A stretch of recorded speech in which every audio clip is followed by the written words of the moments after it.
My sister-in-law moved into my house for just a few weeks. 3 months later, she's still here, still hasn't gotten a job, and when I finally said something, my own wife told me I was the problem.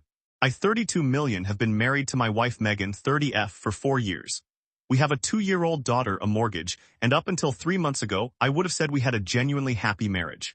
Then Megan's younger sister, Paige, 24F, lost her job and asked to stay with us just for a few weeks while she got back on her feet. I said yes because that's what family does, right? 3 months later, Paige is still here. And our marriage has never felt more like a war zone. Let me give you the background. Paige isn't a bad person, but she's never really had to be responsible for anything. Her parents, my in-laws, have bailaid her out financially more times than I can count. When she moved in, I set exactly one boundary. She needed to actively job hunt and contribute to groceries once she found work.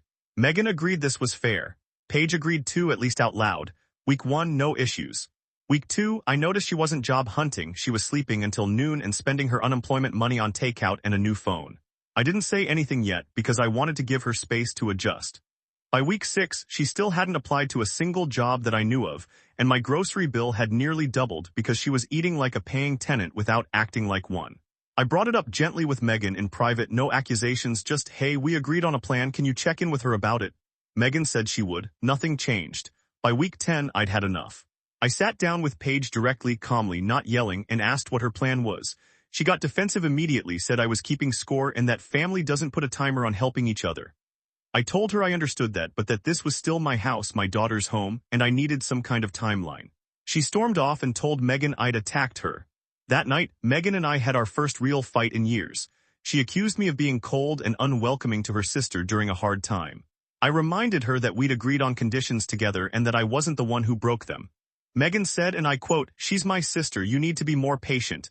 Not you're right, I'll talk to her. Just be more patient." With no end date, here's where it gets worse. Last week I came home early and found Paige had used my home office, the one place in the house that's mine, where I take client calls for my job, to film content for a social media side hustle she's apparently been doing instead of actually applying for real jobs. She'd moved my monitor, taken photos with my desk in the background, and left the door unlocked with my daughter's playpen shoved into the hallway to make room. I was furious. I told Megan this wasn't sustainable. Either Paige starts actually looking for work and contributing, with a real move-out date, or she needs to go stay with our in-laws instead. Megan's response floored me. Maybe you're the problem, you've never liked her. That's not true, I've never disliked Paige.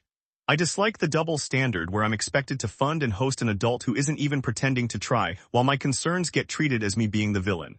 We're now barely speaking except about our daughter's schedule. Megan sleeps in the guest room most nights.